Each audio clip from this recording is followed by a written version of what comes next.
tema que está tratado en la Ley de Contrato de Trabajo a partir del artículo 208 en adelante, ¿sí?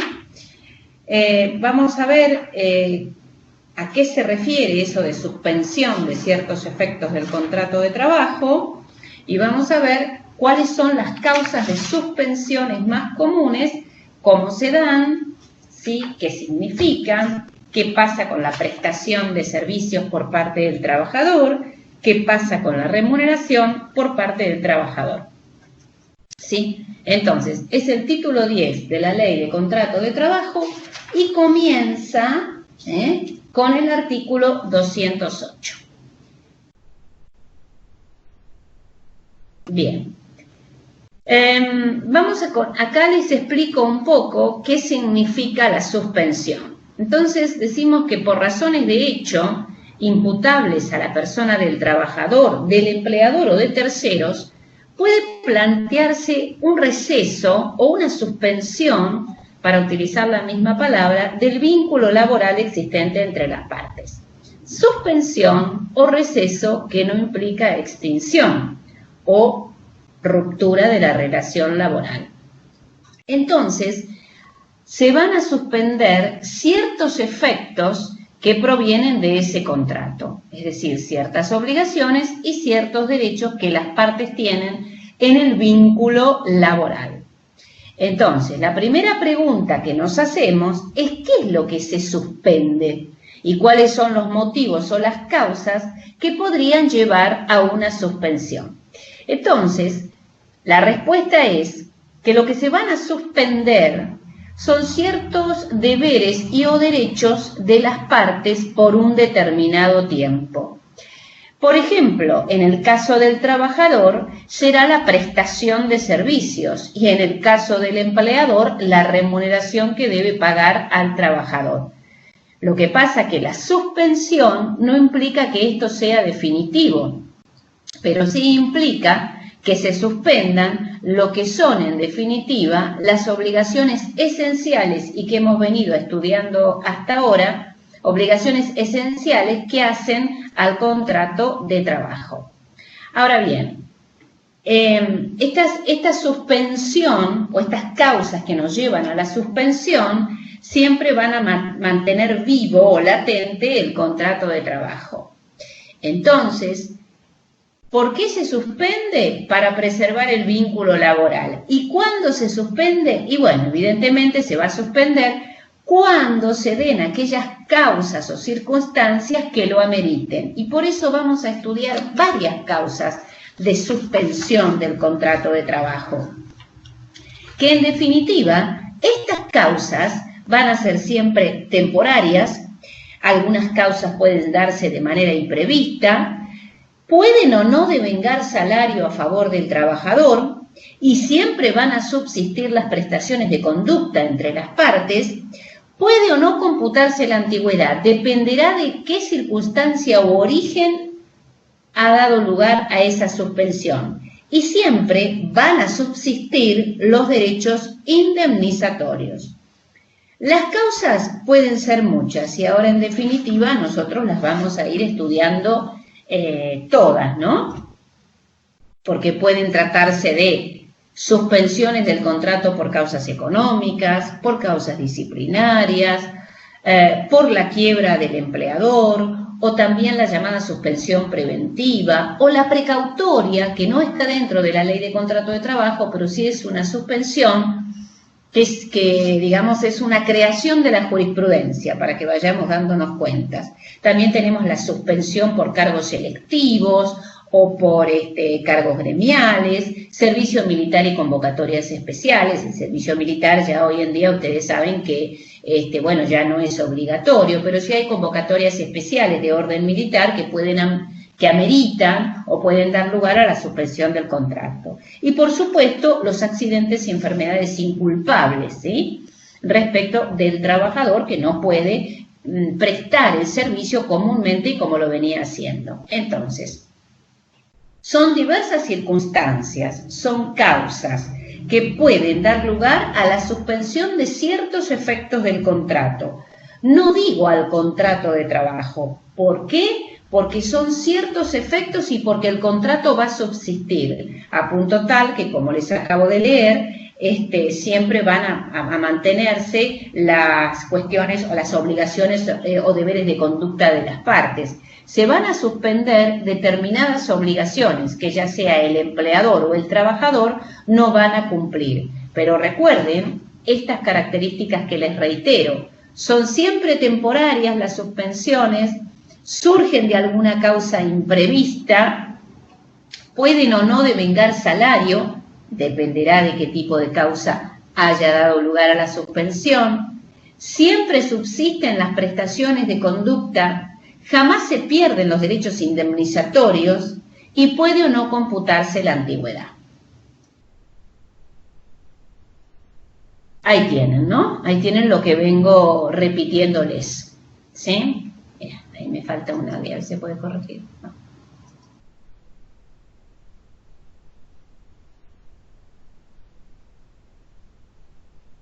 Bueno, ahora vamos a colocar a estas causales o estas circunstancias que ameritan la suspensión, algunas por iniciativa del empleador y otras por iniciativa del trabajador. Digamos, la causa de la suspensión tiene su origen o en el empleador o en el trabajador. Respecto del empleador tenemos falta o disminución de trabajo o fuerza mayor, causas disciplinarias, cautelar o precautoria, preventiva, de representantes sindicales y por cierre patronal o lockout. Estas son causas que interrumpen el contrato, mejor dicho, que suspenden ciertos efectos del contrato que están en cabeza o decisión del empleador. Falta o disminución de trabajo o fuerza mayor es una causa que incluso está también considerada como una causa indemnizatoria, pero acá nosotros la vamos a ver como suspensión por causas económicas. Disciplinarias son las sanciones que el empleador va a aplicar al trabajador y vamos a ver en qué condiciones y bajo qué circunstancias las va a aplicar, pero que en definitiva va a implicar para el trabajador que no vaya a prestar servicios y para el empleador, si estamos hablando de una causa disciplinaria, obviamente que no va a pagar la remuneración, ¿sí?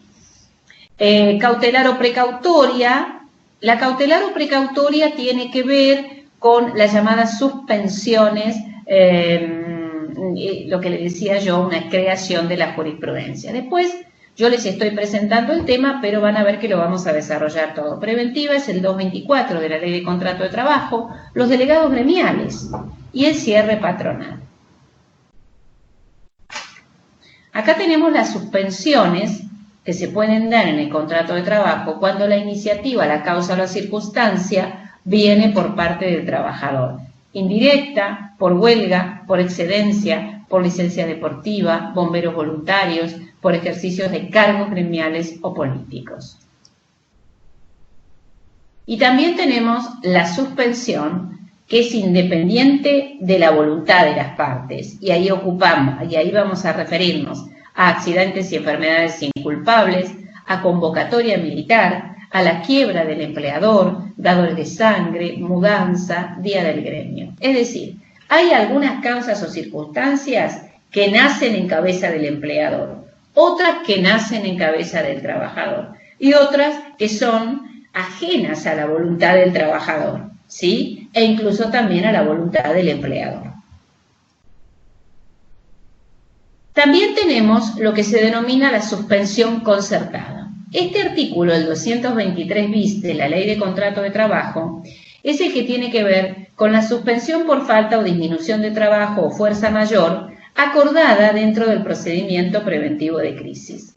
El procedimiento preventivo de crisis, vamos a ir por parte, es un procedimiento de carácter administrativo que creo que ya alguna vez les hablé de él.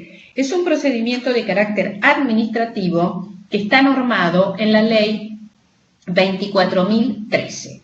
El procedimiento preventivo de crisis es de carácter administrativo porque se lleva ante el Ministerio de Trabajo y es un procedimiento que inicia el empleador justamente por atravesar circunstancias que le impiden llevar adelante su empresa en forma normal y, por supuesto, poder pagarle el salario a los trabajadores.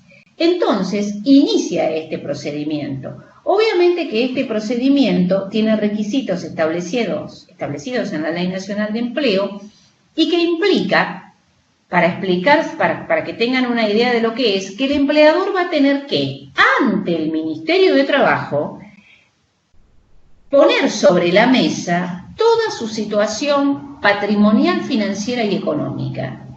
O sea, va a tener que hacer, el ministerio va a intervenir en todo lo que es el movimiento de su empresa. Y además, y por supuesto, se le va a dar intervención al sindicato, que actúa como representante de los trabajadores. Entonces, teniendo en cuenta la intervención del sindicato, cumpliendo la empresa los requisitos que la ley establece para llevar adelante ese proceso preventivo de crisis, luego el ministerio va a decidir, ciertamente, si la empresa se encuadra o no dentro de lo que es un proceso preventivo de crisis. Lo que va a implicar, primero, convenio colectivo de crisis, para poder, digamos, adecuar la situación del empleador a la de los trabajadores de la mejor manera posible y tratando de no afectar tanto los derechos de los trabajadores. Por lo tanto, con un artículo 223 bis y con un proceso preventivo de crisis, estamos hablando de una reducción del salario del trabajador que puede significar un 75%. No un 75% de reducción, sino que le paguen un 75% del salario que ese trabajador percibía. El artículo 223 bis o los acuerdos del 223 bis se hicieron mucho en el año 2020, porque ante la situación de la pandemia y los distintos decretos de necesidad y urgencia que fue dictando el Poder Ejecutivo Nacional y que tenían por objeto preservar la salud de los trabajadores y por eso aquellos que estuvieran dentro de los rangos establecidos por el decreto como personal de riesgo o grupos de riesgos no concurrían a trabajar. Pero esa no concurrencia a trabajar no implicaba que el empleador no tuviera que abonarle el 100% del salario. Entonces, algunas empresas, en su mayoría las que realizaron los acuerdos del 223 bis fueron las automotrices y algunas empresas de turismo, pero no estaba dentro del marco del proceso preventivo de crisis. ¿Por qué? Porque la realidad es que el año pasado no se hicieron procesos preventivos de crisis, porque no cabía la posibilidad de hacerlos. Porque, a ver, el proceso preventivo de crisis es la prueba de la fuerza mayor y la situación que la empresa tiene para no cumplir con sus trabajadores en tiempo y forma. Y la verdad que todas las empresas pasaban por una situación muy complicada. Entonces algunas optaron por los acuerdos del 223 bis, homologados por el Ministerio de Trabajo, interviniendo las cámaras y los gremios. De esa manera se logró que muchos trabajadores pudieran cobrar con prestaciones de servicios acomodadas y teniendo en cuenta si podían ir a trabajar o no, ya sea home office o como fuera, por no pertenecer a grupos de riesgo, y cobraban el 75% del salario real. El 223 bis es un artículo bastante complejo y que digamos que en otras épocas no se aplicaba como se aplicó el año pasado. Yo creo que el año pasado fue una salida para muchas empresas, pero no a través de lo que es el proceso preventivo de crisis. Profe, ¿sí? le hago una consulta. ¿Tiene un principio y un fin? O sea, por supuesto. ¿Pero es acordado previamente o no? O sea, en los acuerdos que se celebraron el año pasado, que por supuesto fueron objeto de críticas, de estudio, de jurisprudencia y todo lo demás que ustedes pueden imaginar, se acordaba, porque, a ver, ¿qué es lo que en definitiva nosotros tenemos que tener en cuenta acá en este 223 bis y por qué lo vamos a cuestionar? Porque son prestaciones no remunerativas. ¿Tá? Ese es el problema que hay acá. Son prestaciones no remunerativas y el trabajador, por otro lado, ve de alguna manera recortado su salario y sus derechos. Entonces, por eso es que se dan dentro de un marco del marco del proceso preventivo de crisis, pero en este caso esos procesos no existieron, directamente se utilizaron como acuerdos que se hacían con las empresas, interviniendo los sindicatos como representantes de los trabajadores por un determinado tiempo, una determinada cantidad de meses. Algunos se volvieron a renovar, ¿sí? Y por supuesto homologados por el Ministerio de Trabajo. Lo que pasa que, imagínense ustedes que en ese momento,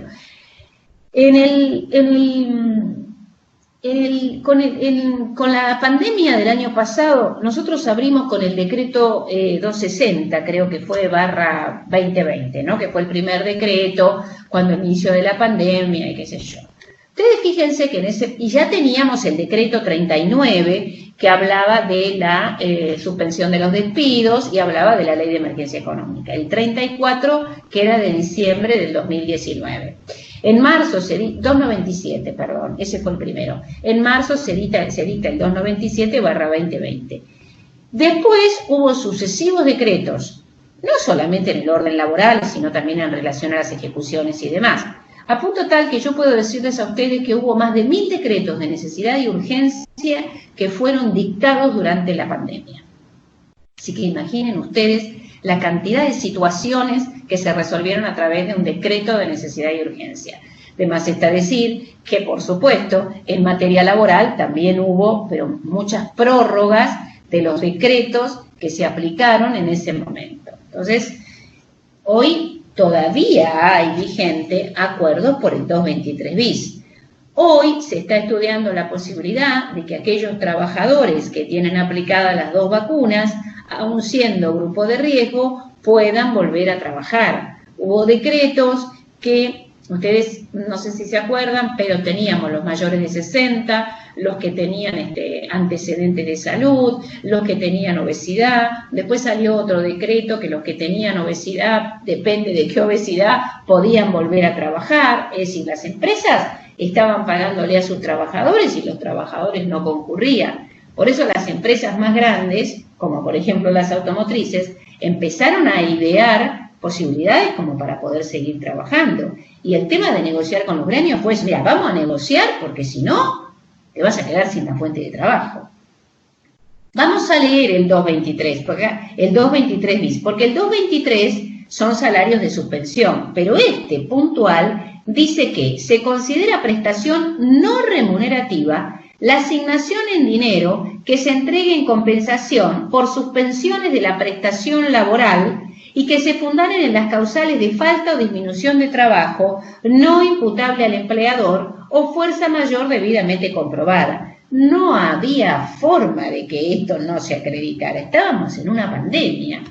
Pactadas individual o colectivamente y homologadas por la autoridad de aplicación, conforme normas legales vigentes y cuando en virtud de tales causales el trabajador no realice la prestación laboral a su cargo, solo tributará las contribuciones establecidas en las leyes 23.660 y 23.661, que es obras sociales. O sea, ese es el marco del 223 bis. Y se refiere a aquellos trabajadores que no puedan prestar servicios. Lo que pasa que el año pasado, cuando se hicieron los acuerdos del 223 bis, no solamente estábamos con grupos de riesgos de trabajadores que no pudieran prestar servicios, sino de trabajadores que estaban o seguían trabajando en home office, pero que los acuerdos se celebraban durante una determinada cantidad de meses, en donde el trabajador veía recortado su salario y así también las contribuciones y aportes. ¿Se entendió? El tema del... Perdón. Sí. Me acabo de fijar en la LST de Infolet y puede ser que no esté actualizada con ese último artículo que acabo de leer. ¿Con el 223 bis? Sí, no me aparece, por eso quería confirmar que sea la LST. Yo tengo la de Infolec también y a mí sí me aparece. ¿Te parece? Ah, genial. Sí. Genial, gracias. El 223 bis tiene su historia. Lo que pasa que el año pasado yo lo vi, cuando suceden cosas que impactan de la manera que impactó el año pasado en el mundo del trabajo la pandemia, por supuesto que impactó en la salud, en lo social, en lo humano, en todo, pero ustedes tengan en cuenta que en el mundo del trabajo impactó de una manera terrible, porque el mundo del trabajo es también lo social. Entonces empezaron a buscar distintos elementos para paliar más que nada la situación de los empleadores. Porque lo cierto es que si vos no ibas a trabajar, te tenían que pagar igual y no te podían despedir. Pero bueno, empezaron a aparecer mecanismos como solución a los conflictos que se venían dando. Y así tenemos el 223 bis y también tenemos el 241, cuando por mutuo acuerdo las partes acordaban la extinción del contrato de trabajo. El Ministerio de Trabajo no podía homologar eso porque tenía un decreto de necesidad y urgencia que decía, ojo que no se puede despedir. Entonces se buscó otra vía, que fueron los acuerdos que se celebraron ante escribano público, quien daba fe de que el trabajador con su abogado y el empleador estaban asesorados, convencidos y en definitiva se llegaba a una justa composición de valores, ¿no? Conforme el artículo 15 de la Ley de Contrato de Trabajo. Profesora, ¿le puedo hacer una pregunta? Sí. Esos artículos, porque se me estuvo cortando internet, por entonces no escuché todo completo, capaz que ya lo explico. ¿Son artículos que se agregaron a partir de la pandemia o no. ¿O estaban No. y se adecuaron a esta situación?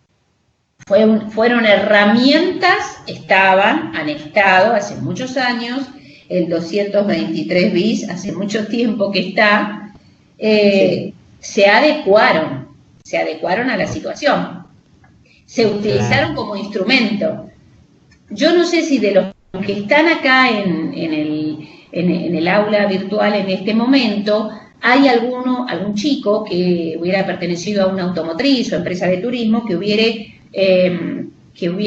se hubiera notificado de un acuerdo de esta naturaleza, porque el acuerdo se celebraba entre la empresa y el sindicato como representante de los trabajadores, y después cada trabajador se notificaba del acuerdo.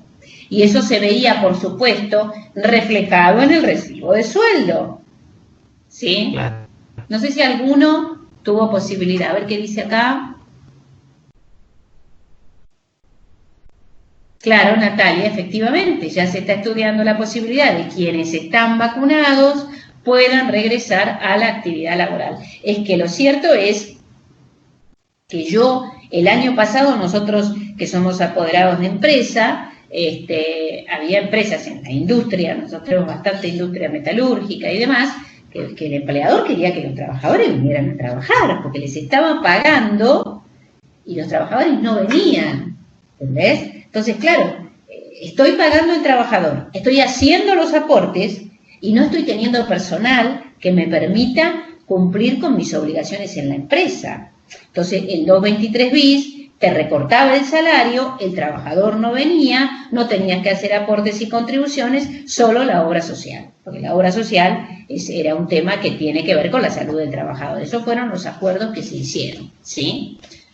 Y ahí se aplicó el 223 bis, que fue un instrumento o herramienta para paliar la situación que en ese momento se estaba dando. Hay muchísima jurisprudencia que se dio el año pasado en relación al 223 bis y también en relación a los despidos que incluso traían acarreada, por supuesto, la indemnización. Muchos jueces lo dejaron sin efecto. Bueno, es un tema muy interesante que se dio el año pasado. Por supuesto que tengo jurisprudencia y demás, pero bueno, no me puedo explayar tanto con ustedes porque no nos da el tiempo. Pero el año pasado, a ver... El año sigue vigente también el 223, al menos para comercio, hasta junio sigue vigente el 223. Siempre y cuando se hubiera celebrado el acuerdo y estuviera homologado por el Ministerio de Trabajo. Sí. No es que el 223 bis se aplicó a todo el mundo y estamos todos contentos con el 223 bis, no. Fue cuando se hizo en el marco de un acuerdo y lo homologó el Ministerio, ¿eh? Sí, que había que presentar todos los papeles, todas las cosas, todo por trámites a distancia, todo. Exacto. Esto fue lo mismo que en su momento fue el ATP, cuando el Estado dijo, bueno, nosotros vamos a pagar el 50% del salario, pero para que nosotros te paguemos el 50% del salario, vos tenés que estar en el blanco más puro. Por eso muchas empresas no podían recibir el ATP. ¿Por qué? Porque tenían irregularidades que no podían ser salvadas y el Estado exigía la regularización de todo, que todo estuviera en orden para que vos pudieras acceder al ATP. Y el 223 bis, por supuesto, la aplicación de un acuerdo de esa naturaleza, por supuesto que también necesitaba de eso, ¿sí? Entonces el 223 bis existió siempre. Pero ¿dónde ibas vos a aplicar un 223 bis o un despido por un 247 en el caso de suspensión por fuerza mayor o falta o disminución de trabajo? Había que acreditar esa situación y no era nada fácil. Pero el año pasado e incluso este año no necesitábamos mucho para acreditar, porque más fuerza mayor que una pandemia no hay, ¿no? Pero, ojo, características del 223 bis. Prestación no remuneratoria, pero esto no es para toda la vida, esta es una suspensión temporaria. La característica de esta suspensión es la misma suspensión son las mismas características de las otras suspensiones. Y el 223 bis se aplicaba siempre en los procesos preventivos de crisis, con un convenio de crisis que tiene un mínimo de duración de 3 años, porque se entiende que la empresa lo que está pidiendo es, no me voy a concursar, quiero seguir laburando, pero tírenme una soga, a ver si me explico con lo que es el proceso preventivo de crisis. Por eso el Ministerio siempre analizaba todos los pros y los contras para dar lugar a un proceso preventivo de crisis, porque, ojo, tampoco hay que afectar los derechos de los trabajadores. Bueno. O sea, como que se usa de paso previo a la ley o sea, al concurso de quiebra. No. Es un ejemplo el que acabo de dar. El concurso y la quiebra son procesos concursales, procesos universales, ¿sí? Que los puede tener cualquier, o sea, los sujetos concursables no son solamente la persona empresa, jurídica. Una persona. Puede ser la persona física, puede ser el causante, el patrimonio del causante, deudores domiciliados en el extranjero, sociedades con participación estatal mayoritaria, incapaces. El único sujeto concursable no es la persona jurídica.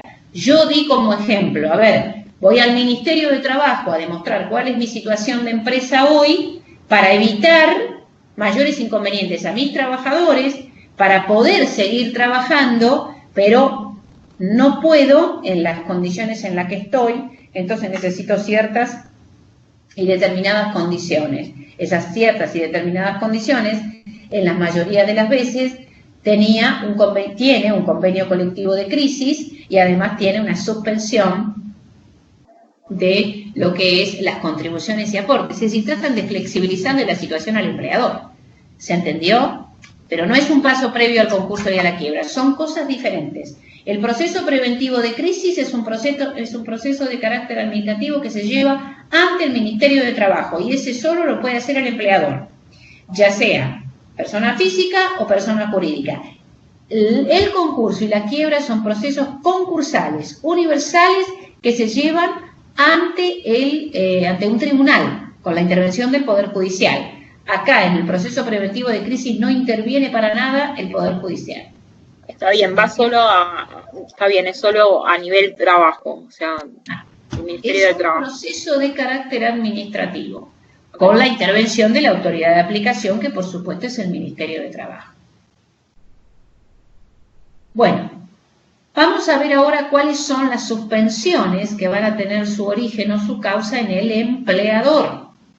Es una suspensión que puede dar lugar a una modificación transitoria en la relación de trabajo, dependiendo de cuál es la causa por la cual el empleador va a suspender determinadas obligaciones emergentes del contrato. El artículo 218 establece cuáles son los requisitos generales para todas las suspensiones. Y fíjense ustedes, en relación a lo que me preguntaba una de ustedes, justa causa, plazo fijo y notificación por escrito. Siempre cualquier suspensión deberá tener una causa justa. Deberá tener un plazo fijo o determinado y deberá notificarse fehacientemente al trabajador. Esos son los requisitos que establece el artículo 218. y lo establece para todas las suspensiones, porque todas deben tener una justa causa, todas van a tener un plazo cierto. Ustedes saben que los plazos, en definitiva, pueden ser legales, pueden ser judiciales, pueden ser convencionales, y son en definitiva una modalidad de los actos jurídicos. En este caso, el empleador va a determinar una suspensión, pero esa suspensión siempre va a tener un plazo cierto. Entonces, ¿a qué vamos a denominar justa causa? Estamos dentro de las suspensiones o dentro de las causas de suspensiones que tengan iniciativa en el empleador. Entonces hablamos de falta o disminución de trabajo no imputable al empleador. Siempre esto es importante. Falta o disminución de trabajo no imputable al empleador. Ese es el 219. Razones disciplinarias, es decir, sanciones que puede el empleador imponer a su trabajador ante el incumplimiento de los deberes emergentes del contrato de trabajo. La sanción disciplinaria, además, que impone el empleador como facultad que tiene tiene la facultad disciplinaria, entonces impone sanciones a su trabajador. Pero por supuesto que esa sanción que va a imponer tendrá que tener una justa causa, tendrá que ser por un determinado plazo y deberá notificarla fehacientemente al trabajador.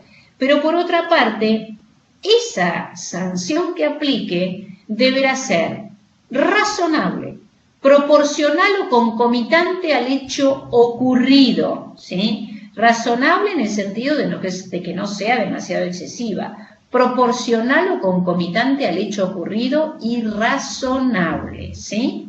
Y además no deberá sancionar a un trabajador por un hecho que ya hubiera sancionado, ni tampoco va a sancionar a un trabajador por un hecho que haya cometido hace un mes atrás. Entonces, concomitante o contemporáneo al hecho ocurrido, razonablemente aplicada y proporcional al hecho ocurrido, ¿sí? Eso es en relación a la sanción disciplinaria. Fuerza mayor debidamente comprobada. Y después tenemos suspensión preventiva y suspensión de hecho. En relación a las suspensiones que están en cabeza del empleador, no en cabeza, sino por iniciativa del empleador, ¿sí? Bien. Fuerza mayor, causas económicas y causas tecnológicas están establecidas en el artículo 98 de la Ley 24.013. Razones tecnológicas, organizativas o de mercado que van a implicar una suspensión por parte del empleador, que tiene que ver a veces, bueno, fuerza mayor y causas económicas. La pandemia era fuerza mayor sin ninguna duda. Eso deriva en una causa económica porque no te puedo pagar. Causas tecnológicas o razones tecnológicas, organizativas o de mercado tiene que ver con el tema de la organización de la empresa o incorporación de tecnología, que hace que de pronto deban suspenderse determinados trabajadores en determinados sectores. Siempre, cada cosa habrá que analizarla, ¿no? Fíjense que acá tenemos de las suspensiones por causas económicas y disciplinarias, tenemos en el 18 el que establece los requisitos generales de la suspensión.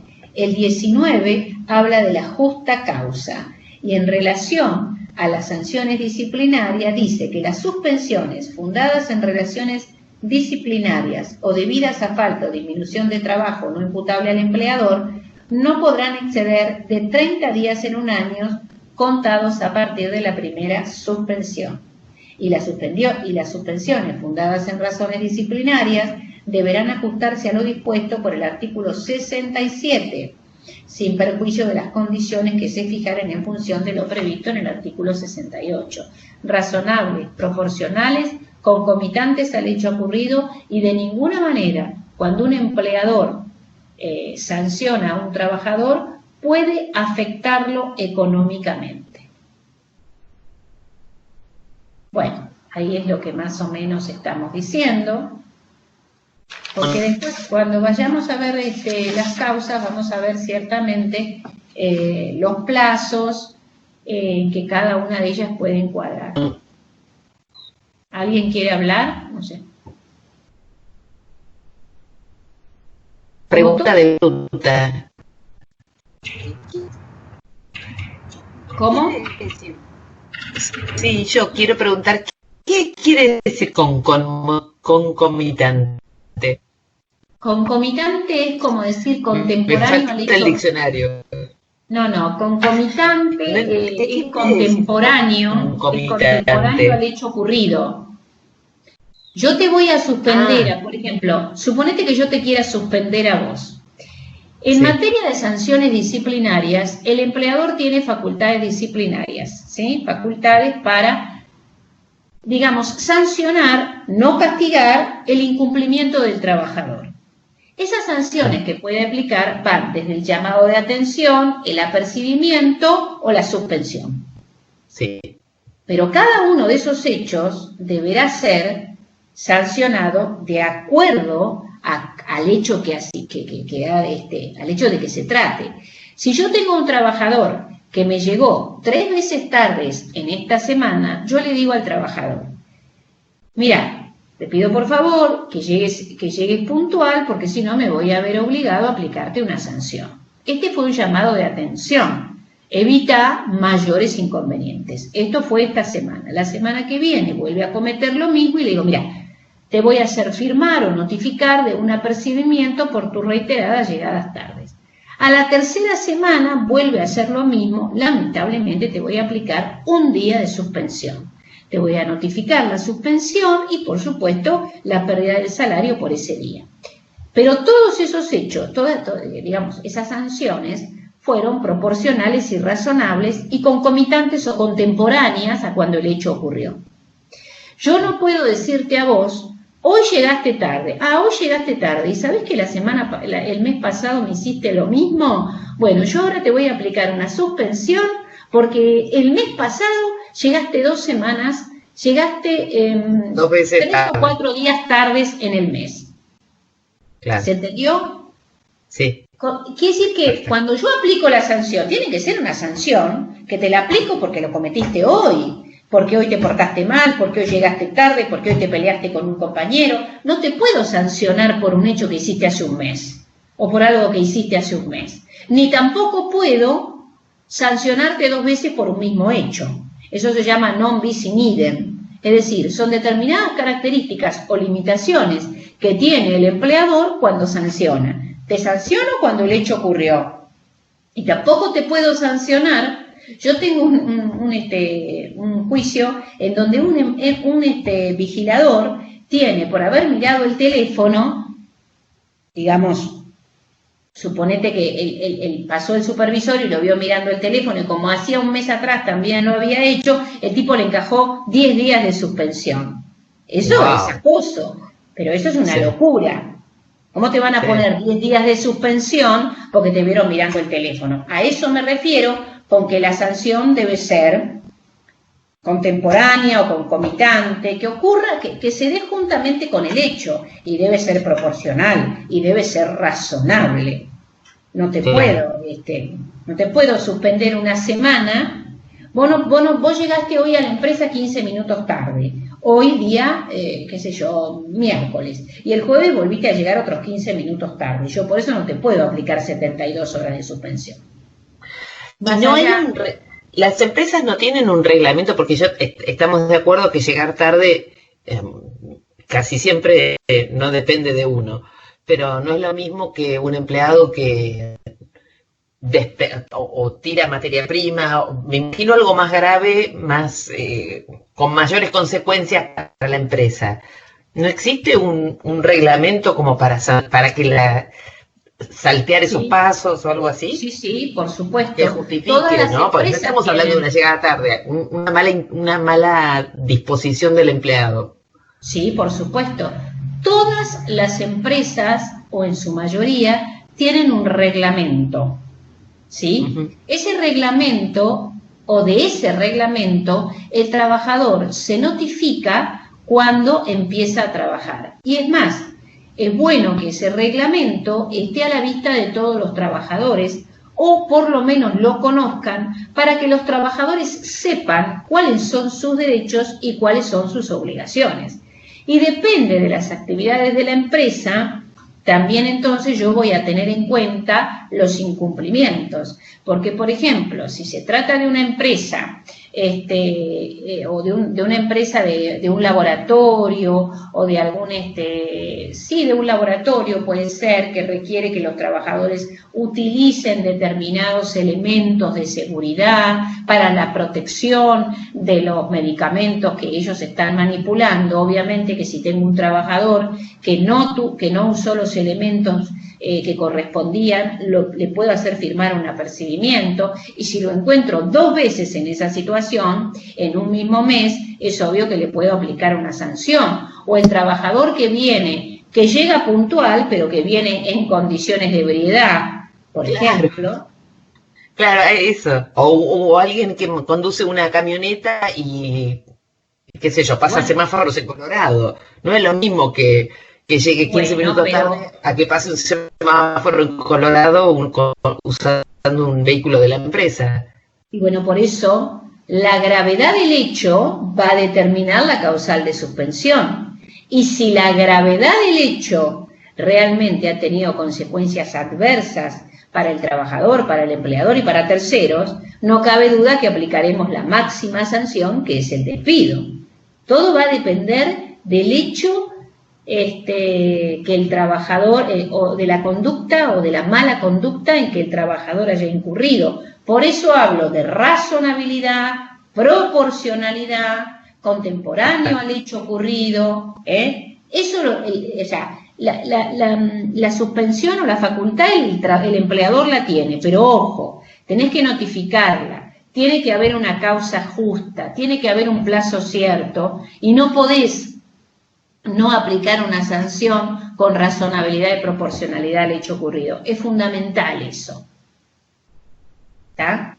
Porque fíjate vos que acá en esta diapositiva ustedes tienen en claro que siempre hay un plazo determinado para las suspensiones. Dice que por razones disciplinarias o falta o disminución de trabajo no imputable al empleador, en lo que es año aniversario son 30 días cada una. Eso lo dice el 220. Y por fuerza mayor tenemos 75 días por año aniversario. En nuestra materia nosotros utilizamos más el año aniversario que el año calendario. ¿Por qué? Porque el año para el trabajador es el que comienza con su fecha de ingreso. Correcto. ¿Entiende lo que digo? Profesora, yo tengo una duda. Me perdí un poco con las causas. Al principio, en la diapositiva que mencionaba las suspensiones por iniciativa del empleador, mencionaba algunas causas, no sé si son todas, y después acá cuando vimos justa causa, mencionaste algunas iguales a las otras y más.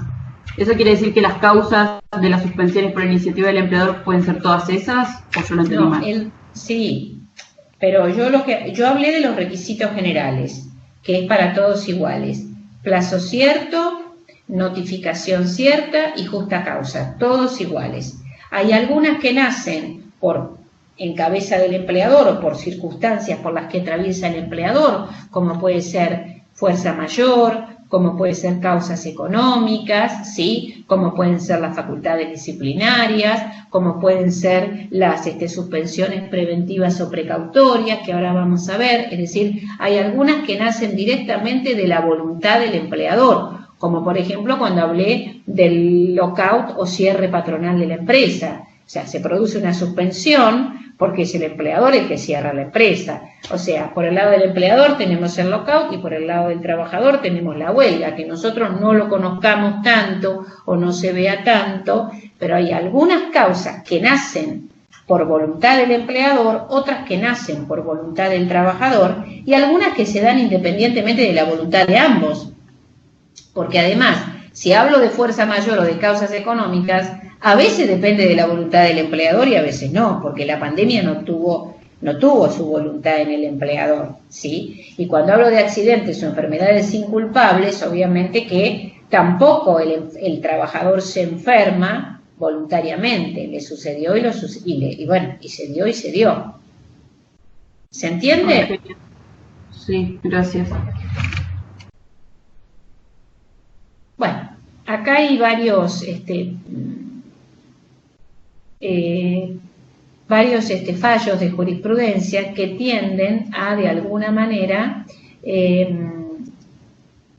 a computar estos plazos.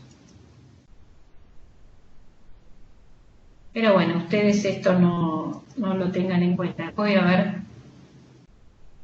Bueno, la suspensión que no ha excedido los plazos máximos legales y no resulta por sí misma injuriosa, aunque se demuestre arbitraria, no justifica la ruptura del vínculo. Esto es todo jurisprudencia. Capaz que esto se los voy a sacar porque en definitiva ustedes la jurisprudencia. Bueno, acá tenemos suspensiones por iniciativa del empleador y entonces fíjense, acá estamos viendo cómo el empleador le va a notificar al trabajador la suspensión, por ejemplo, por una sanción disciplinaria. Entonces, lo va a hacer por una nota, en el supuesto que sea un apercibimiento, pero también lo puede hacer por carta documento, lo puede hacer por telegrama, lo puede hacer mediante escribano público y también lo puede hacer ante el Ministerio de Trabajo. Convengamos que en el caso de que yo tenga que notificar algo al trabajador, la forma más común para hacerlo es a través de una carta documento, porque es una notificación fehaciente. Al trabajador le llega, yo voy a tener el comprobante de que le ha llegado y yo voy a tener entre mis, digamos, para mí, la acreditación de que he hecho la notificación y he cumplido con lo que la ley dice. O sea que siempre hay que hacerla de alguna manera por escrito. Bueno, estas también son jurisprudencias que hablan justamente de lo que implica la notificación por escrito. Hay alguna jurisprudencia, como esta que está en primer término, que considera que la carta documento que notifica la suspensión casi es de forma solemne, porque de alguna manera acredita la validez de esa notificación, que va a ser, después de todo, un respaldo para el empleador, más allá de que ha cumplido con lo que la ley establece. Bueno, suspensiones por iniciativa del empleador. Bueno, acá es un poco repetir lo que venimos diciendo, teniendo en cuenta qué significa justa causa, excesiva onerosidad sobreviniente, procedimiento previo, pero todas estas cosas que tienen, por eso el otro día les decía que tiene este PowerPoint, tiene muchas diapositivas, pero voy a ir sacándole algunas porque a ustedes no...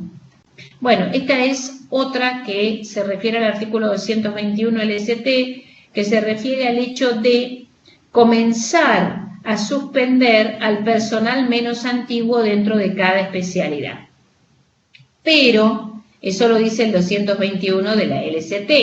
Pero lo que pasa que cuando yo tengo que suspender a un trabajador, voy a tener en cuenta el menos antiguo. Pero si el menos antiguo tiene más cargas de familia, voy a optar por el que más antigüedad tiene. Esto es una forma de establecer cuándo y cómo se van a dar las suspensiones por falta o disminución de trabajo. Bueno, en el caso de los enfermos o accidentados se refiere al artículo 208, que es lo que vamos a ver nosotros más adelante cuando veamos las causas por enfermedad inculpable, es decir, las suspensiones por enfermedad inculpable. Los representantes gremiales también ven suspendido su contrato de trabajo por un plazo máximo de 2 años y están amparados en el artículo 52 de la ley 23.551. Es decir, lo que hace esta diapositiva es hablar de que en el caso de falta o disminución de trabajo opera el proceso preventivo de crisis, que hoy no se puede utilizar, pero bueno, ahí está para utilizarlo cuando se necesite. Opera el 223 bis y así también se fijan determinadas pautas para ver cómo se va a suspender, teniendo en cuenta el personal menos antiguo, pero si el menos antiguo tuviera más carga de familia, vamos a empezar por el más antiguo, es decir, es una protección de la familia, o de la familia del trabajador. Bueno, esto es jurisprudencia, que también tiene que ver, la falta o disminución de trabajo está plasmado en el 219 como suspensión de ciertos efectos del contrato de trabajo, y también está plasmado en el 247, que nosotros vamos a ver, que es un artículo que nos habla de la extinción del contrato de trabajo por falta o disminución de trabajo cuando justamente se dan estas circunstancias, y entonces va a habilitar al empleador a pagar el 50% de la indemnización por antigüedad. Ya van a ver cuando estudiemos el artículo 247 que lo cierto es que antes de la pandemia era muy difícil utilizar ese artículo, porque era muy difícil probar la fuerza mayor. Y cuando vino la pandemia, salió el decreto que prohibió los despidos, porque el 247 cerraba perfecto para despedir a los trabajadores, pagándole el 50% de la indemnización por antigüedad. Bueno, el plazo máximo para la suspensión, las diapositivas dicen suspensiones por iniciativa del empleador porque seguimos hablando siempre del mismo tema. En el caso de falta o disminución de trabajo, el plazo máximo es de 30 días por año aniversario. Por supuesto que cualquier sanción que se le comunicara al trabajador, no solamente la disciplinaria, el trabajador tendrá un plazo de 30 días para impugnar esa suspensión. ¿Sí? Siempre. Cualquier sanción que se le comunicara, el trabajador tiene 30 días para impugnarla. Ese es un plazo de caducidad. ¿Por qué es un plazo de caducidad? Porque si en el plazo de 30 días el trabajador no se opusiera a esa sanción, esta quedará firme. Por lo tanto, la va a reconocer.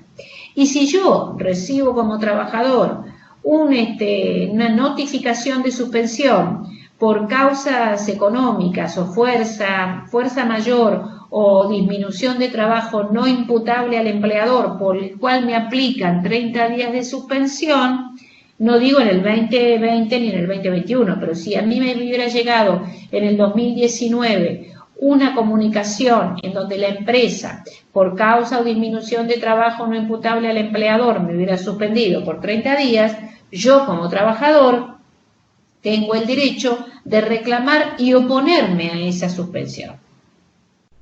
Entonces, siempre tengo el derecho de impugnar. Profesora, una pregunta. En ese caso que decía plazo para impugnar, que aclaraba que no había, ¿eso significa que superan los 30 días en el caso de falta de disminución del trabajo? ¿Cómo? No entendí la pregunta. Que en la diapositiva anterior dice que el plazo para impugnar y dice que no hay. Entonces mi duda es si es que el plazo que tiene el trabajador para impugnar supera los 30 días en ese caso. No, el plazo que tiene el trabajador para impugnar siempre es de 30 días. Ok, genial. Si supera ese plazo, se queda sin su derecho a impugnar. Ok, genial. Bueno, esto es lo que les decía. Lo que pasa es que este PowerPoint no es el que les voy a subirles otro que está un poquito más acotado. Bueno, esto ya lo dije. Bueno, acá tienen, estos son supuestos de fuerza mayor, es decir, la fuerza mayor o el caso fortuito es aquel hecho que aún previsto no puede evitarse. ¿Qué hubiera pasado si en el 2019 a nosotros nos hubieran dicho que en marzo del 2020 iba a venir una pandemia? No hubiéramos podido evitarlo. Entonces, eso es la fuerza mayor, eso es el caso fortuito, algo que en definitiva va a suceder e invariablemente nos va a afectar. Y lo peor de todo es que no lo vamos a poder modificar ni vamos a poder hacer nada para evitarlo. Por eso es que aparecen estos artículos que de alguna manera tratan de poder ayudar, digamos, al empleador, ¿no? Por lo menos esa era la intención. Bueno, acá tienen la fuerza mayor, esto es jurisprudencia también. Pero este no va a estar subido, así que no se preocupen, ¿eh? Tienen otro ustedes.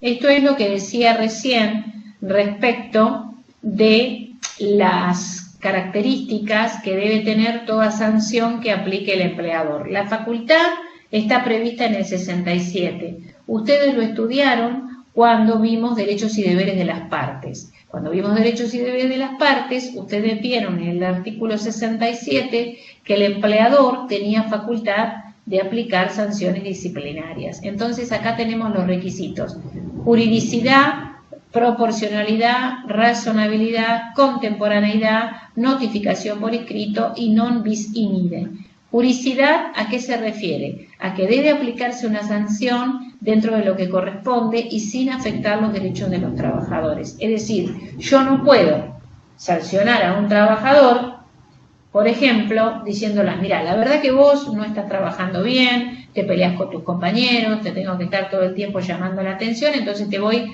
a reducir el salario. No, eso no se puede hacer.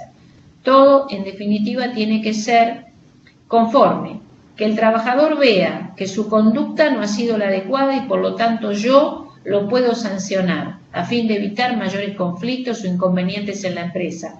Pero de ninguna manera puedo afectar o modificar elementos esenciales de su contrato de trabajo, tales como son jornada, categoría y remuneración, bajo ningún punto de vista. Ahí van a poner ustedes en juego sobre la mesa el artículo 66 del ius variandi.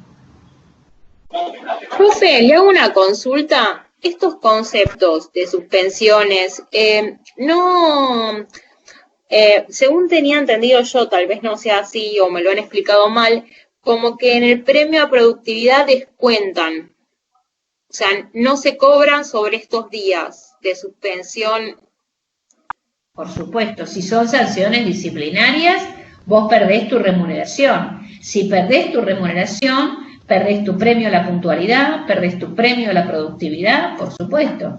O sea, todo lo que sea como, por ejemplo, o sea, complemento al salario, o sea, a lo que se cobra, lo básico, o sea, todo lo demás se ve afectado por estas cosas. Es decir, si yo te aplico una sanción disciplinaria, no vas a cobrar la remuneración ese día y tu productividad sí o sí va a bajar. El día de suspensión por sanción disciplinaria no se paga. Entonces vos a fin de mes eso lo vas a sentir, pero eso no implica que yo te vaya a reducir el salario. Esas son las consecuencias de tu inconducta. Por eso vos, como trabajadora, me vas a mandar un telegrama y me vas a decir que impugnás esa sanción por tales motivos, porque no tiene razón de ser, y me vas a reclamar que deje sin efecto la sanción y te pague las remuneraciones caídas. Ese es el derecho del trabajador. Ahora, si vos no venís a trabajar, perdés el premio a la puntualidad para aquellas empresas que lo pagan en un recibo de haberes. Y si en definitiva tenías un premio a la productividad y no lo pudiste, o un objetivo, o los objetivos también se ponen en las empresas. Y si no has cumplido tu objetivo, eso en definitiva va a redundar en tu remuneración, en tanto vos puedas cumplirlo independientemente de haber faltado un día a la empresa, o dos, depende. Está bien, perfecto. O sea, indirectamente sí afectan al salario.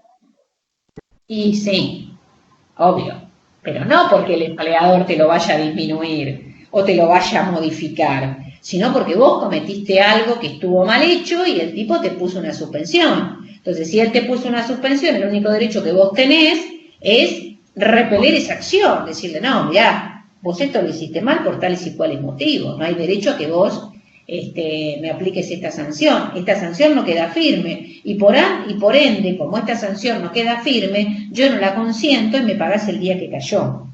Es más, yo me acuerdo que, ahora no, pero en otras épocas, en los tribunales, había trabajadores que reclamaban los días de salario caído, que obviamente, solo eso. Hoy en día, si vos te pones en una situación como esa, y bueno, vos podés decir: o me pagás los días caídos, o bajo apercibimiento de considerarme despedido por considerarme agraviado, ¿sí? Pero lo cierto es que el trabajador tiene ese derecho. Pero para poder, o sea, ejercer ese derecho, el día de suspensión yo tengo que presentarme en el trabajo. Mirá, eso vos podés ir a trabajar, pero no te van a permitir el ingreso porque evidentemente estás suspendido. Ni tampoco vas a decir aclare situación laboral. ¿Por qué? Sí, a ver, son diferentes las situaciones que pueden darse si yo aplico una sanción disciplinaria. Si yo aplico una sanción disciplinaria porque un trabajador vino a mi empresa, vino en estado de ebriedad y se peleó con un compañero, empujó a otro y provocó daños y demás, y yo digo, bueno, ante esta situación lo suspendo 48 a 72 horas. ¿Pero cuándo lo voy a suspender? Lo voy a suspender una vez que esté debidamente notificado, para evitar inconvenientes. Entonces, o saco la carta ese mismo día y le digo que el día 3 y 4 usted estará suspendido por supuesto, explicando en esa notificación las situaciones que dieron lugar a esa sanción. Entonces son 48 horas de suspensión, debidamente notificada por carta o documento. La suspensión verbal no me sirve, porque si yo te digo, bueno, andate a tu casa, estás suspendido por 48 horas, vos vas a venir a trabajar al otro día, indudablemente, porque no tenés una notificación cierta. Entonces, si no hay una notificación cierta, vas a venir a trabajar. Si a vos no te dejan ingresar a tu trabajo como corresponde, vos vas a ir y vas a reclamar solicitando que se aclare la situación laboral, porque no te dejan ingresar a tu trabajo. Por eso es tan importante la notificación cierta, que al trabajador le llegue esa notificación de que está suspendido, el tiempo por el que está suspendido y la causa de la suspensión. Entonces, cuando el trabajador recibe esa suspensión, va a impugnarla, va a decir que no corresponde, va a decir que es excesiva, va a negar los hechos por los cuales se lo suspendió y va a solicitar que se paguen los salarios caídos. Esa es la situación. Por eso, ni el despido ni una suspensión que acarree sanción disciplinaria pueden denunciar, pueden hacerse verbalmente. ¿Se entendió? Es importante eso. Perfecto, sí. Entonces, por eso, primero se notifica y una vez que, por eso es por carta documento, que tengo el comprobante de que el empleado ha sido notificado, ahí recién puedo ejercer, digamos, la suspensión. Antes no. Perfecto. Exactamente. Fíjense que acá, ahí tienen un fallo que habla de que las facultades disciplinarias del empleador deben ser ejercidas dentro de un marco de razonabilidad y proporcionalidad, de manera que la severidad de la sanción sea correlativa a la gravedad de la falta.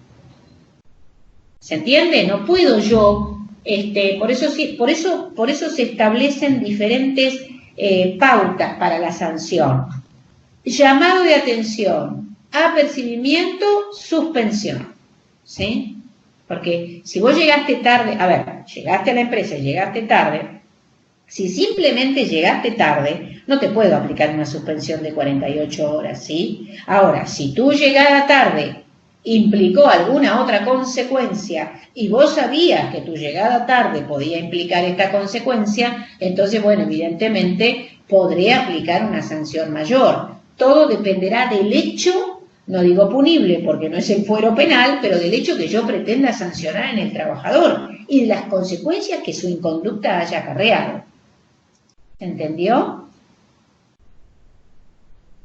¿Cuál?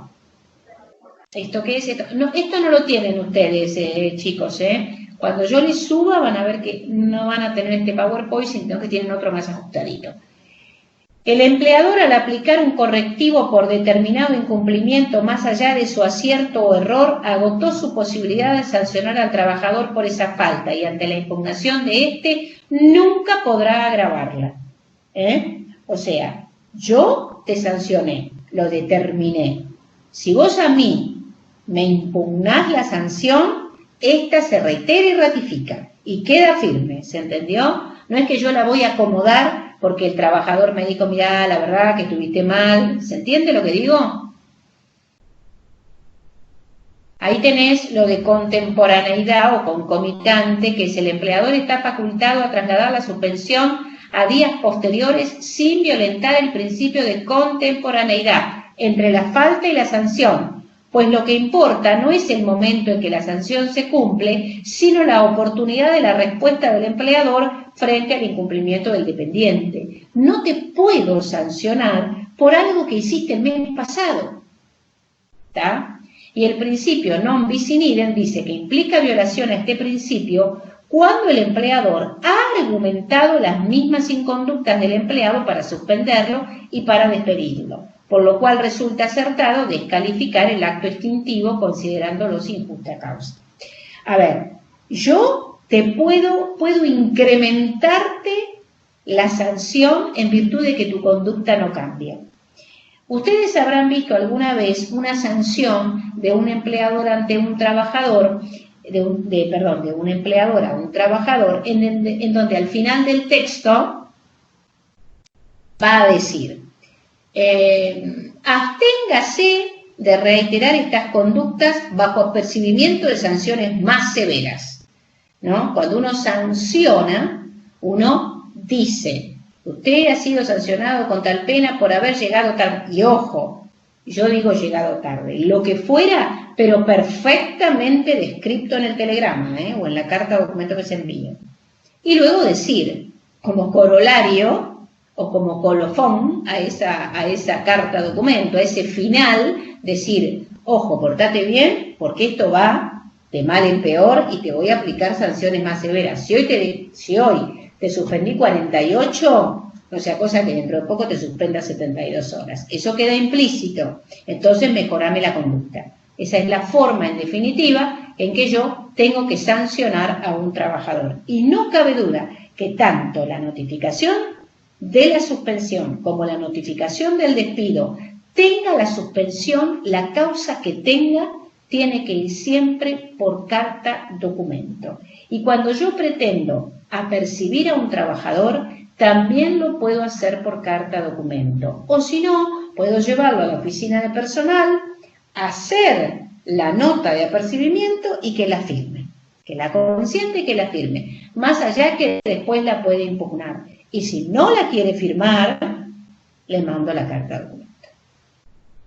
Todo esto es, en definitiva, algo que tiene que ver con la forma en que debe llevarse a cabo una sanción disciplinaria. Y ahí tienen, llamado de atención, advertencia, apercibimiento, amonestación, suspensión y despido. Sanciones prohibidas, o sea, aquellas que de ninguna manera podrá aplicar el empleador, modificación del contrato e imposición de multas. No puedo aplicar ningún tipo de multa, ¿sí? Y ojo con las sanciones o la conducta que voy a tomar respecto del trabajador, cuando en definitiva la verdad que el muchacho no me gusta y me encantaría que se fuera de la empresa, porque entonces puedo caer en el acoso. Y el acoso laboral es un tema hoy muy candente e incluso la Argentina ratificó en febrero del 2021 el convenio 190 de la OIT, que justamente se refiere al acoso laboral, no solamente de trabajadores y trabajadoras, ¿no es cierto? No solamente en el sentido del acoso laboral de la mujer, sino también el acoso de todos los trabajadores, acoso que tiene que ver con lo físico, con lo psíquico, con lo psicológico. Entonces, muchas veces yo aplico sanciones. Este caso que yo les decía del vigilador, lo único que tuvo, lo llevó derechito, fue un acoso, pero derechito, en ese momento no estaba el 190 como está hoy, ¿no? Que hoy fue ratificado por una ley del Congreso y también así entonces ratificado por el Poder Ejecutivo, un convenio muy importante de la OIT, el 190, que justamente se refiere a algo muy, muy común hoy en día. Y fíjense que si yo tengo un trabajador y lo sanciono, y la verdad es que no me gusta, si yo lo sigo sancionando, voy poniendo sanciones en su legajo. Y esas sanciones en su legajo me van a llevar aquí un día, yo diga, bueno, basta, lo despido y otra cosa. Pero muchas veces eso es una situación más del empleador que de la propia inconducta del trabajador, ¿no? ¿Se entendió lo que quise decir? Bueno. Sí, se entendió. Sí, es un manejo de la empresa para, en definitiva, echarlo. Claro. Eso es el acoso. El acoso hoy en día se da desde muchos puntos de vista, de superiores jerárquicos hacia inferiores, de inferiores a jerárquicos, en una escala horizontal. Pero bueno, yo puedo acosar a mi trabajador volviéndolo loco, aplicándole sanciones todo el tiempo, dándole más trabajo del que le tengo que dar, o no dándole trabajo. También, porque eso también es acoso. Sí, tal vez esperando que renuncie. Exactamente. Pero bueno, no siempre renuncia el trabajador, porque ustedes tienen que tener en cuenta que el mundo del trabajo, o los trabajadores, es una cuestión, ¿sabes?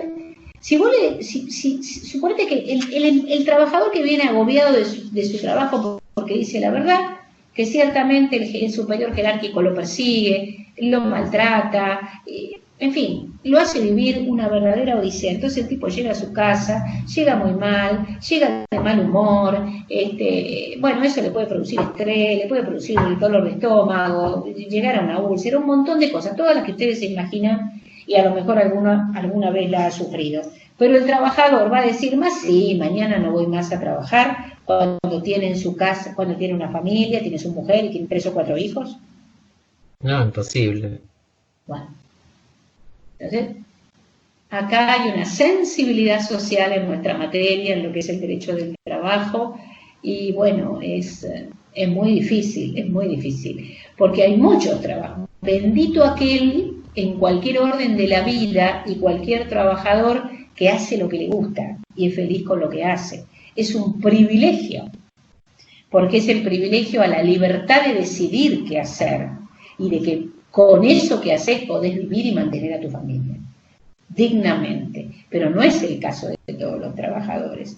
Y ustedes con cuántas personas se habrán encontrado en la vida que a lo mejor incluso teniendo buenos sueldos, viven estresados, nerviosos, y no es el trabajo que querrían hacer con toda seguridad. Más allá de los enfermos del trabajo y obsesivos, ¿no? Que eso es por causa de ellos.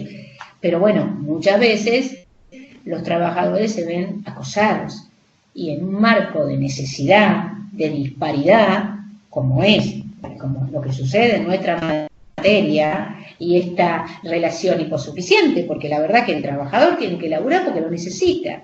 Hoy en día, ¿cuántos trabajadores mandarían a...? Pero no, tienen que seguir laburando, ¿tá? Entonces, hay que tener mucho cuidado con todo este tema, ¿no? Es un tema muy delicado, por eso a veces debería de tomarse más seriamente todo lo que es el acoso laboral, porque realmente hoy yo creo que hay mucha gente que le está pasando mal, pero no le queda otra que seguir trabajando. Bueno, entonces, la disciplinaria ya la vimos, esto ya lo vimos, a ver por dónde andamos. La forma de impugnar, esto ya lo vimos. Por eso les digo que esta no es la que les voy a... Bueno, esta suspensión, vamos a ver esta suspensión. Esta suspensión es una suspensión de tipo precautoria. Por supuesto que esta suspensión, y desde ya, no la van a encontrar en la ley de contrato de trabajo. ¿Por qué? Porque es de carácter administrativo, la puede aplicar el empleador y no está consagrada en la ley de contrato de trabajo. Es lo que se denomina una investigación interna que hace el empleador previo a aplicar la suspensión realmente. Entonces, es un plazo excepcional. Es más, hay algunos juristas doctrinarios e incluso el propio titular de la cátedra dice que cuando se le aplique o cuando se le deba aplicar una suspensión a un trabajador, sería sumamente importante que se estableciera una especie de sumario en donde el empleador notifica la suspensión, aparece la suspensión y luego el trabajador tiene el derecho al descargo. Esta suspensión precautoria tiene que ver con eso, con que el trabajador va a ser suspendido por un plazo de 30 días hasta que es el plazo máximo, podría suspendérselo por menos tiempo, hasta que en definitiva se puedan averiguar cuáles son las causas, es decir, evidentemente al trabajador se le quiere imputar un hecho. Entonces, antes de imputarle un hecho y aplicarle la sanción pertinente, lo que se pretende es hacer una investigación exhaustiva de carácter administrativo para saber si el trabajador ha o no cometido ese hecho, ¿sí? Eso es, en definitiva, a lo que se refiere la suspensión precautoria, que tiene un plazo máximo de 30 días y, como es prácticamente un mes de trabajo, la remuneración de ese trabajador quedará, digamos, o la va a recibir o no, como resultado de la investigación. Depende de si corresponde o no que le paguemos. Por ejemplo, hubo dos, uno de un profesor de natación del Club Atlético River Plate, que no sé si ustedes se acuerdan. ¿Era River Plate? No era River Plate, era otro club. No me acuerdo bien cuál era el club, que encontraron a una chiquita ahogada y en definitiva la responsabilidad era del profesor de natación, o se atribuía la responsabilidad al profesor de natación y se aplica una precautoria para la investigación, porque no se lo puede despedir hasta tanto se resuelva el tema. O una precautoria que se aplicó bastante conocida también es la del caso Píparo. ¿Se acuerdan del caso Píparo? El caso, bueno, ahora es diputada la señora. Pero ¿se acuerdan de ese caso en donde una señora embarazada fue a una sucursal del Banco Río a buscar una cierta cantidad de dinero y a la salida fue atacada por un ladrón, quien recibió una suspensión precautoria para investigar si había tenido o no algo que ver con el hecho? Fue el cajero que le dio el dinero a esta señora. ¿Se acuerdan del caso Píparo? Sí. Sí, Claro, ¿es la sí. que ahora le pasó algo de nuevo? ¿Es esa? Sí, esa es. Ok. Es esa, que ahora, bueno, se vio envuelta en un hecho no sé si delictivo, no recuerdo bien exactamente. Parece ser que la siguieron unos motochorros o algo así, y bueno, el marido avanzó con la camioneta y creo que los atropelló, bueno, un hecho delictivo más que nada, pero ese era un hecho concreto que tuvo que ver con que ella fue al banco a sacar una determinada cantidad de dinero del banco. Entonces, en algunos aspectos se empezó a considerar que este señor podía tener responsabilidad. Entonces se aplica una suspensión precautoria. Es una suspensión de carácter administrativo. No está previsto en la LCT. Tiene un plazo máximo de 30 días y cobrar o no la remuneración dependerá del resultado de la investigación. ¿Se entiende? Esa es la precautoria.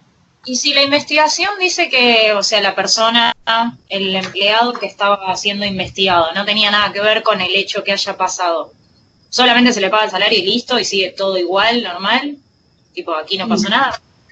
Y bueno, ¿quién era? Martina. Martina, ¿fuiste vos la que hablabas? Sí. Bueno, Martina, a ver, el señor puede seguir trabajando, le van a pagar la remuneración. El señor también se puede sentir agraviado. Ok, sí. Obviamente, pero dependerá de las circunstancias, porque para hacer una suspensión precautoria tienen que estar bien claras las circunstancias por las cuales se lleva a cabo. Entonces al señor lo van a suspender, se va a ir a su casa, van a hacer toda la investigación, si todo sale bien va a volver a su trabajo y le van a pagar la remuneración que le correspondía. Él puede considerarse afectado, sí, desde luego, y puede exigir un resarcimiento por daño moral, por el derecho común, porque por el derecho del trabajo lo único que puede hacer es considerarse despedido y hay que ver si le corresponde o no la indemnización por antigüedad, porque la realidad es que el hecho habría que ver qué dice un juez en realidad, ¿no? Igual en esos casos, perdón, se puede, porque estaba pensando justamente en un caso que me comentó mi hermana donde trabaja ella, que a 2 compañeros, como no los podían echar, los echaron inventando causas. Finalmente el ministerio dijo, estas causas son inventadas, tienen que volver a trabajar, y volvieron a trabajar. Y yo dije, la verdad es un bajón volver a trabajar en un lugar donde te inventaron una causa para echarte. Bueno, lo que pasa es que el despido, como ustedes saben, y lo vamos a ver más adelante, puede ser con causa o sin causa. Muchas veces se despiden trabajadores con causa, pero cuando salen a la luz las causas, bueno, se puede desbaratar ese despido.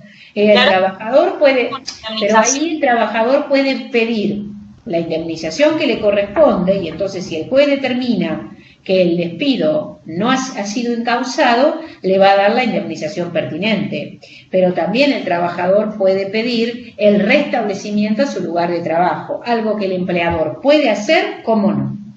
Claro, no, esto le pidió que el ministerio que volvieran a sus trabajos porque justamente para no pagar la doble indemnización o todo eso, inventaron las causas, pero yo pienso en el trabajador que después está volviendo a un lugar de trabajo, justamente lo que hablábamos antes, no pueden decir, ay, bueno, listo, no vuelvo más y renuncio y listo, porque no, por el contexto, pero también están en un lugar donde es horrible, o sea, te echaron. Bueno, es horrible, pero ¿qué vas a hacer si necesitas el trabajo? Y ahí no me cabe la menor duda que quien tiene que haber intervenido es el ministerio. El año pasado, se dieron muchísimas situaciones en donde la misma justicia ordena el restablecimiento. Por ejemplo, trabajo de casas particulares, muchas trabajadoras despedidas por la pandemia, el juez ordenó el restablecimiento de su puesto de trabajo, porque tenían que volver a trabajar. Y si no podían ir a trabajar porque era grupo de riesgo, el empleador tenía que pagar lo que correspondía. Sí. Entonces, restablecimientos, el año pasado hubo un montón. Ahora, que el restablecimiento, a ver, ¿cómo obligás al empleador a volver a trabajar, a que otra vez vuelva a trabajar o que otra vez ingrese a trabajar el trabajador? Ojo que no es fácil. El juez no puede abrir la puerta y decir, pase, hombre, ¿eh? No, tampoco es tan fácil.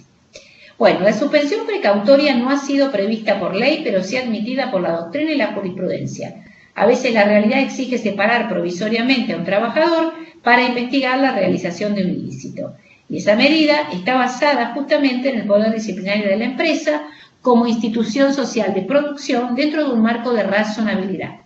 Puede ser sí normada por convenios colectivos, ser decidida por el Consejo de la empresa si existiere, o en ausencia de norma bilateral, consultada, ser resuelta unilateralmente por el empleador, en cuyo caso se debe evitar toda forma o abuso de derecho o prepotencia de poder.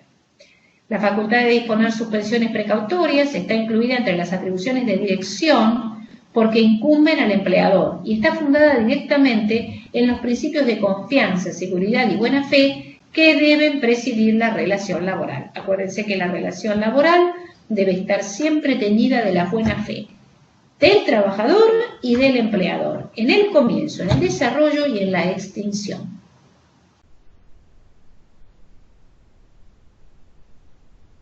Bueno, seguimos con esta. El empleador puede suspender a su empleado mientras tramita una investigación interna o un sumario tendiente a establecer su responsabilidad en algún hecho susceptible de acarrearle una sanción disciplinaria. Y acá tenemos un caso también de un bancario. Sí, podría ser, claro, un caso de robo o hurto. En el robo hay violencia, en el hurto no hay violencia, pero sí, podría ser, ¿cómo no? Lo que pasa que ahí tenés que ver si existe o no denuncia, Natalia. Acá Natalia pregunta si la suspensión precautoria podría darse por el caso de robo o hurto. La diferencia entre el robo y el hurto es la violencia. Cuando hay robo es porque se ha ejercido violencia, cuando hay hurto no se ha ejercido violencia. Lo que pasa es que ahí va a depender si hay o no denuncia policial, porque si hay o no denuncia policial, y en el supuesto de que la hubiera, ya no tenemos una precautoria, tenemos una preventiva, porque la misma ley en el 224 habla de la suspensión preventiva cuando existe denuncia policial. Okay. También podría ser por abuso laboral. ¿Abuso laboral en qué sentido? Abuso laboral, no entiendo la pregunta, no sé qué abuso, por acoso laboral. El acoso laboral no da lugar a suspensiones precautorias. Primero porque el trabajador a veces es muy reticente a reconocer el acoso laboral, muy reticente, y el empleador no va a suspender a nadie por acoso laboral. A menos que él Habrá que ver, todo puede darse y en cada situación concreta podremos ver si aplicamos o no una situación. Es como cuando uno contesta una demanda o cuando uno tiene una situación determinada, siempre dice a ver qué artículo del código, qué marco, cómo encuadro. Habría que ver la situación en particular que se da, ¿no?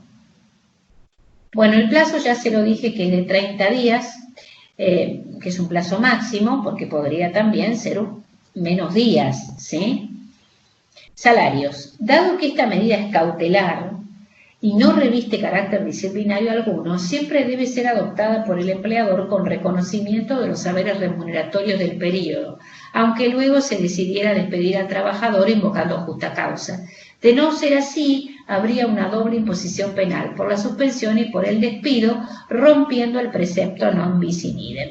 Esto es jurisprudencia, pero no fallo plenario que debe aplicarse sí o sí. Por eso, podría darse que se reconocieran los salarios como que no, y esto tendría que ver que dependiera también un poco de la investigación. Esto es simplemente distintas opiniones de distintos tribunales.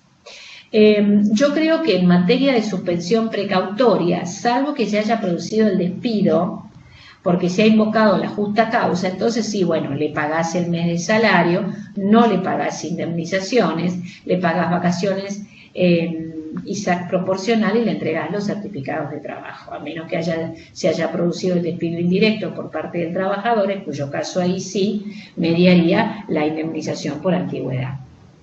Pero lo cierto es que en materia precautoria el pago de la remuneración depende muchas veces del resultado de la investigación. Ahora, si se produce el despido, lo que dice esa jurisprudencia es que si se produce el despido con justa causa, paguémosle el tiempo en que se hizo la investigación. La preventiva sí está prevista en la 224 de la LCT. Este es un artículo que está previsto en la ley y que tiene que ver con un hecho delictivo. Sin lugar a duda, va a haber una existencia de un proceso penal. Ustedes saben, conforme el artículo 18 de la Constitución Nacional, esta es una de las garantías constitucionales, debido proceso y defensa en juicio. Por más que a una persona se le hubiera imputado un hecho, tendrá que existir el proceso mediante el cual se lo impute del hecho y él demuestre que no ha sido de su autoría ese hecho, es decir, se defienda, ¿no es cierto? Ahora, ahí tenemos que ver qué es lo que, dónde se produjo el delito y quién en definitiva hizo la denuncia, ¿verdad? Por supuesto que puede tratarse de un hecho o de que ese hecho en definitiva tenga consecuencias en la esfera laboral. Entonces, se va a aplicar la suspensión preventiva al trabajador siempre notificando por escrito. Pero el tema es que la denuncia puede haberla hecho el propio empleador como también el trabajador.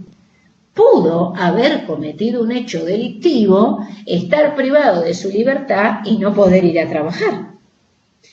Las directivas del artículo 224 de la LCT apuntan solo a la suspensión preventiva originada en denuncia criminal efectuada por el empleador o por terceros o en un proceso promovido de oficio. O sea que tenemos que ver las tres posibilidades, el empleador o terceros, ¿sí? Forma parte, esto es todo jurisprudencia, forma parte de un ordenamiento global sometido a principios generales entre los cuales se destacan la equidad y la buena fe. La razón que ha motivado el artículo 224 de la LCT es evitar la promoción de eventuales acciones penales articuladas por el empleador con el exclusivo objeto o al exclusivo efecto de eludir sus obligaciones laborales respecto del dependiente que denuncia. Entonces, proceso penal contra el trabajador. Al efectuar el empleador la denuncia criminal y en uso de sus facultades legales, podría suspender preventivamente al actor, o mejor dicho, al trabajador, por tal causa. Esto es toda jurisprudencia, pero tiene que ver con los distintos supuestos en que se puede dar esta situación. Una cosa es que yo, empleador, denuncie el hecho delictivo de mi trabajador y otra cosa es que lo denuncie otro. ¿Sí? Entonces, si lo denuncio yo hasta que se produzca el esclarecimiento de los hechos, Como contrapartida, queda sujeto a lo que se resuelva en sede penal respecto al derecho que en caso de absolución asiste al trabajador para exigir el pago de los saberes de que ha sido privado. Es decir, si yo denuncio, tengo que notificar una suspensión preventiva, porque se va a iniciar un proceso en donde se va a determinar si el hecho que le imputo es o no, si él es culpable del hecho que le imputo o no.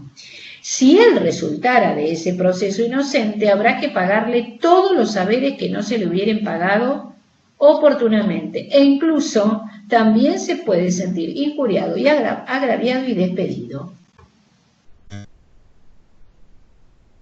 Acoso sexual dentro de la compañía. Si el empleador, acá María Belén habla del acoso sexual y la suspensión precautoria para el acoso sexual.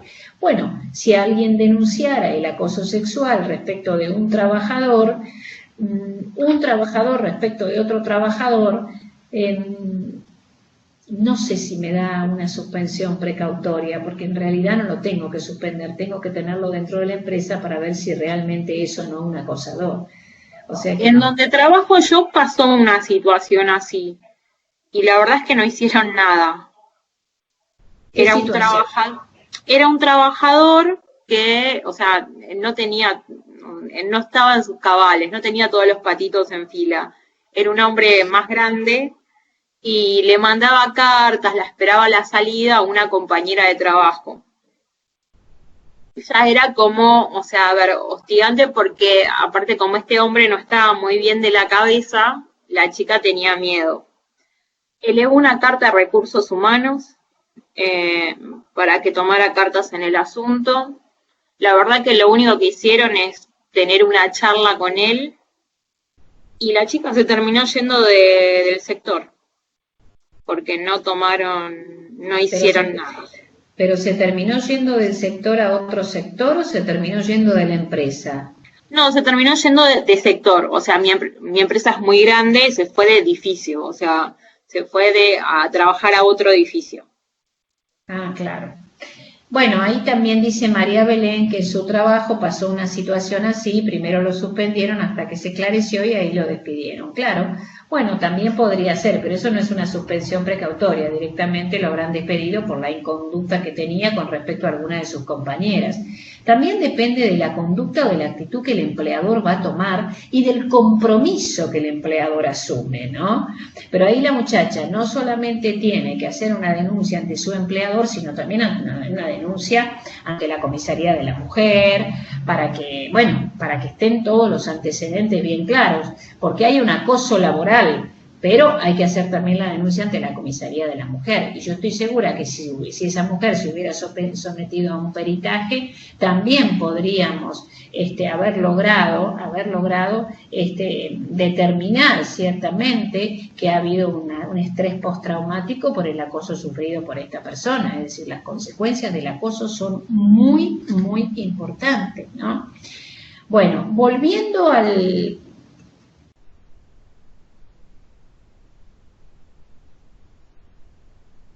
Claro, Natalia. Mira, cuando el problema, cuando el empleador es el acosador, yo como abogada debería decirte, y es lo que creo, es que la persona podría darse por despedida y tendría derecho justamente a fundar su despido indirecto en el acoso laboral. En el acoso que podría ser sexual, pero también de orden psicológico y físico, y habría que tratar y poder demostrar, y hoy tenemos, ya te digo, la Convención 190, acreditar que realmente hubo un acoso por parte del empleador. Por lo menos, si me tengo que ir, que me paguen lo que en definitiva me corresponde. Porque para mí es una causa absolutamente justa, por el cual cualquier trabajador o trabajadora tiene derecho a reclamar, porque yo voy a trabajar, cumplo con mis obligaciones y me encuentro con una persona que en definitiva me afecta en todo orden. Entonces tengo derecho por lo menos al resarcimiento que corresponde por el acoso de esta persona. Y lo que debe hacerse es tratar de comprobar ciertamente que esto existe y es así. Bueno, termino con el 224 y nos vamos a descansar. Proceso penal contra el trabajador, entonces, distinguir entre la denuncia que se hace al propio que hace el propio empleador o la denuncia que hace el tercero, que eso es lo importante. Pero en ambos dos casos, si el tipo pierde su libertad o está sujeto a este proceso penal, se va a dar una suspensión de carácter preventivo que debe ser notificada fehacientemente como en el caso de cualquiera de las otras suspensiones, ¿sí? A veces también depende del hecho delictivo o injurioso que se denuncie, ¿no? Para poder, en definitiva, ver cómo se van resolviendo las cosas. Y lo cierto es que la suspensión preventiva, y con esto ya termino, no tiene plazos máximos, porque siempre va a estar sujeta al proceso penal. Y ese proceso penal, fíjense ustedes, que cuando nosotros estudiemos el despido con causa, el hecho de que yo encuentre a mi trabajador, o yo diga, este trabajador me robó, no es causa suficiente. ¿Por qué? Porque debo acreditar que robó. ¿Y cómo acredito que robó? A través de un proceso penal que configure el delito. Porque si no, no está demostrada la causa, ¿sí?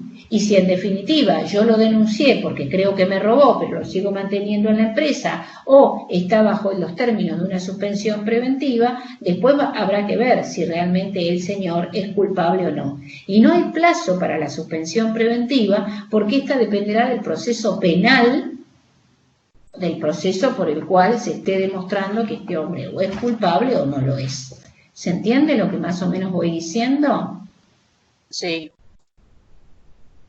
Sí, se entiende. Bueno, ahí, por ejemplo, con respecto a los salarios, habrá que ver cuál. Yo recuerdo hace muchos años un cliente nuestro, un muchacho que trabajaba en la empresa, fue denunciado por un tercero, lo llevaron preso, obviamente, porque en realidad lo que se denunció era un muchacho que era travesti. Sí, creo que era travesti o transexual, no me acuerdo. Bueno, es lo mismo la transexualidad y el travesti, ¿no? Sí, es lo mismo. O sea, se travestía, salía de noche, tenía sus amigos, bueno, pero era una buena persona, un trabajador muy cumplidor, qué sé yo, y apareció en medio de toda una situación particular y terminó preso. Entonces hubo que notificar la suspensión preventiva porque no quedaba más remedio y el empleador no le podía pagar, pero en el supuesto de este empleador, él le siguió pagando la remuneración durante todo el tiempo del proceso. Pero eso depende también, más allá de lo que diga la ley, de la buena voluntad de este hombre que le tenía aprecio y consideraba que el muchacho no había cometido ningún delito y que se había visto envuelto en una situación muy particular, de la cual en definitiva se iba a esclarecer, a punto tal que incluso le pagó el abogado penalista para poder sacarlo de la cárcel. Pero lo cierto es que el empleador lo va a suspender preventivamente y los salarios, en definitiva, no se los va a pagar porque está suspendido, ¿sí? Y entonces después veremos qué sucede cuando termina el proceso. Si el trabajador, dice acá esta jurisprudencia, fue procesado por presuntas irregularidades cometidas en relación a su tarea y al ser absuelto en sede penal requirió su incorporación a la misma, el silencio guardado por el empleador ante tal emplazamiento debe interpretarse como una negativa. Es decir, reincorporación de tareas o reinstalarse es más difícil. Ahora sí va a tener derecho a considerarse despedido y a percibir la indemnización correspondiente con todos los salarios caídos. Bueno, entonces, acá hemos visto todas las suspensiones o varias de las causas que hemos visto tienen que ver con suspensiones que van por parte del empleador. La clase que viene vamos a ir viendo las otras. Yo les voy a subir igualmente el PowerPoint que va, no otro que está un poquito más acotado para ustedes. Ya lo voy subiendo, así ustedes lo pueden ir revisando y la clase que viene lo terminamos, porque ahora ya son casi las 7. Bueno, ¿estamos de acuerdo? ¿Se entendió? Si no se entendió o quedó algo en el tintero, lo vemos el martes próximo.